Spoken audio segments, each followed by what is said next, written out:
ডিম পাড়া শেষ হলেই দেশি মুরগির শরীরে তাপ সৃষ্টি হয়। এর ফলে মুরগি কোথাও জড়ো হয়ে বসে থাকে, খাবার কম খায়, যাকে আমরা কুচে বলে থাকি। আমার এই মুরগিটার সবগুলো ডিম আমি খেয়ে ফেলছি। এখন যত তাড়াতাড়ি আমি এই মুরগিটাকে কুচে ছাড়াতে পারবো, তত তাড়াতাড়ি মুরগিটা আবার দ্বিতীয়বারের জন্য ডিমে আসবে। বাড়ির আশেপাশে পুকুর বা নদী থাকলে এই কাজটা করা সহজ হয়। আমি একটা বালতির মধ্যে কিছু পানি নিলাম, এর মধ্যে মুরগিটাকে আস্তে করে রেখে দিলাম।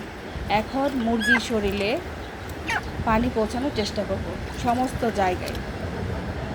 এতে করে মুরগির শরীরের তাপ আস্তে আস্তে কমে আসবে। 10 থেকে 15 মিনিট এভাবে আমি মুরগিটাকে পানির মধ্যে রেখে দিব। এর বেশি করার দরকার নেই। আর অবশ্যই খেয়াল রাখতে হবে সকাল 11টা থেকে দুপুর 1টার মধ্যে যেন কাজটা করা হয়। এতে করে মুরগির ঠান্ডা লাগার সম্ভাবনা থাকবে না। মুরগির শরীর শুকানোর পর যদি দেখেন যে আবারও কুচে হয়ে বসে আছে, তাহলে একটা রশি দিয়ে বেঁধে রাখবেন। এভাবে 2 থেকে 3 দিন করলে ইনশাল্লাহ মুরগির কুচে ছাড়ানো সহজ হবে।